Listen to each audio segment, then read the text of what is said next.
Welcome to weekly menu number 6. Today I have 3 quick and easy, budget-friendly, delicious dinner ideas that my family absolutely loved, along with some quick hacks that just help make weeknight dinners so much easier. I try to put one of these out at least once a week, so if that is something that interests you, go ahead and give me a follow. For meal number 1, we have carne asada, Salvadorian guac, red rice, and some refried beans. I got a packet of carne asada. There was a local dairy around where I live that was having a deal on Facebook earlier this year, and that's what I grabbed it. Typically, I like to grab my carne asada from local Mexican butcheries. It's just so much different. Even the texture and the size of the cut of the meats is just different than what I'm used to. So if you live anywhere near a local Mexican store that has a butchery, I would suggest going in and giving it a try. You can definitely tell the difference. For my marinade, I'm gonna use this meat marinade from Winco. It is in a red bottle. This is exactly what they use in their prepared meat section. If you go to Winco, sometimes I like to grab their taco meat, and this is exactly what they use.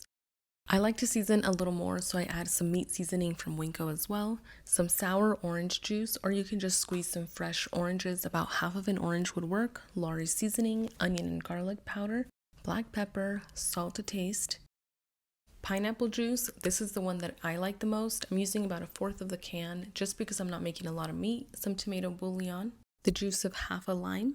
I'm gonna mix everything together. Ideally, you want to do this overnight, sometimes even for 48 hours if you can. But if you're in a pinch, about an hour works. I did this first and set it in the fridge to chill while I got started on everything else. Since it was a busy night, I also did my rice in the rice cooker. This is the easiest way I have found to make red rice that takes very low effort.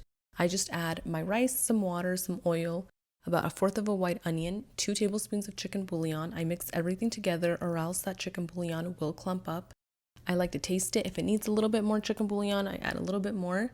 I like to add frozen corn, or you can do canned corn if you'd like, or any vegetable that you like. Sometimes we do mixed vegetables.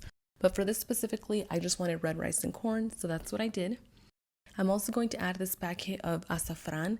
It's a seasoning that you can find in most Mexican aisles. It gives it really good flavor, and a garlic clove. I'm going to put the lid on and set this to cook. Then I'm going to get started on my Salvadorian guacamole. There are a few main differences between Mexican guacamole and Salvadorian guacamole. One of the big ones being that it calls for hard-boiled eggs. So what I do is I bring a pot of water to a boil, then I add my eggs gently, make sure not to crack them or else they will cook in that water. Then after 15 minutes, they should be fully cooked. I remove them from the pot of boiling water and I put them in an ice bath. All that means is that I put some really cold water in a bowl, I add some ice to it so that as soon as I put them in, the eggs will stop cooking. Then I just go ahead and peel them and they're ready. For the guacamole, I'm going to be using 2 avocados. I'm going to dice a white onion and the juice of some lime. Unlike the Mexican guacamole, this doesn't call for any cilantro or tomatoes. The onions are very important. They give it such a nice, beautiful crunch. I love plenty of diced onions on this. And then I'm also going to dice my hard-boiled eggs. I believe I did 3 hard-boiled eggs, and I saved the rest for breakfast. I'm going to add everything to my bowl, and then with a fork, I just start mashing everything up until it gets that guacamole consistency, and I season with salt to taste. If you don't make anything else from this video, please give this a try. You will not be disappointed. I love to just snack on this. It is so delicious. A 10 out of 10. Now for my red rice, after it's done cooking, I like to unplug it and leave it covered until it steams out and it is the most perfect, delicious consistency. Earlier in the day for breakfast, I had made some refried beans, so I'm going to show you how I rehydrate them. It is very simple. All I do is put them back on the stovetop, warm them up over medium to low heat, and I add some water, just enough to get them rehydrated, and if needed, you can add a pinch more of salt to rectify the flavor.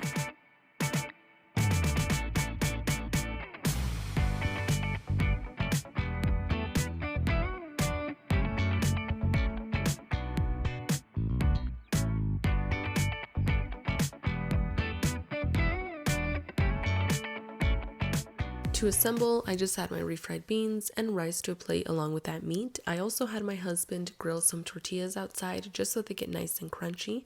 We also love to pair our carne asada with some fresh cheese, and my mom gave me this salsa that she made a couple of days ago. This was so delicious, probably my favorite meal out of the whole week.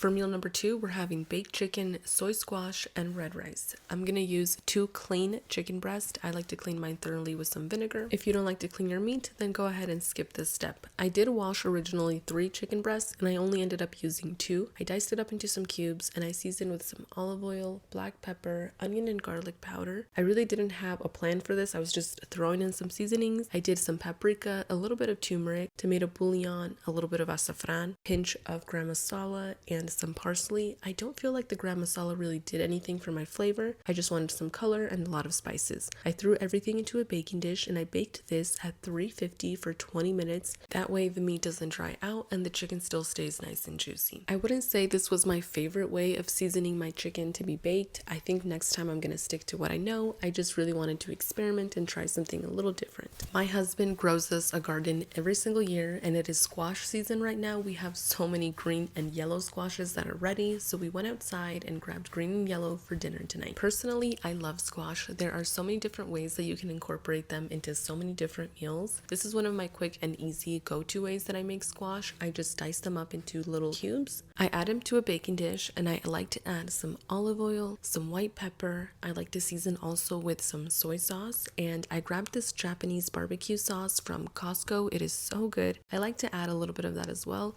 I don't really measure when I do the soy sauce. I just kind of add enough until I feel like the color looks right. I like it to have a nice little brown hint to it. Then I feel like it's fully seasoned. This is what my chicken looks like after it came out of the oven. It was nice and still moist inside. I think if you up the temperature at all, it will become a little dry. So if I stay between the 15 to 20 minute mark, it tends to be perfect for us. And I also warmed up some of that leftover red rice from yesterday and I paired it with some Salvadorian guac, and this was dinner for meal number 2. For meal number 3, we have beef bulgogi with some broccoli and some steamed white rice. I'm going to use 1.5 pounds of ground beef. This one's from Costco. In a hot skillet, I'm going to add some oil along with just a little bit of sesame seed oil. It gives a nice flavor, and 1 tablespoon of minced garlic. After a minute or 2, I'm going to go ahead and add my ground beef. I'm going to use this meat masher and break it apart. You want to cook this until the ground beef is nice and crispy. For some reason, I lost some of the footage, but I also added 2 crowns of broccoli. Once the ground beef is nice and crispy and you see lots of those golden bits, you want to go ahead and add your broccoli and saute this in the pan for about 5 minutes until the broccoli gets nice and cooked. Now for the star of the show, the sauce, you're going to need 1/2 cup of soy sauce. This is just normal soy sauce, a squeeze of ginger, 3 tablespoons of brown sugar, 1 tablespoon of minced garlic. I typically do fresh, but I was in a hurry. I also add a pinch of crushed red peppers, and optional is some oyster sauce. I typically never do the oyster sauce, but I was feeling a little frisky today, so I just added it, and it tasted really good. Then you add your sauce to all of your meat and broccoli and let this simmer for about 5 to 10 minutes. That is it. That is the hardest part of this. It is one of the quickest, easiest, and healthiest meals I make, and we all absolutely love it. You have to give this a try. It is a favorite for my kids and my husband.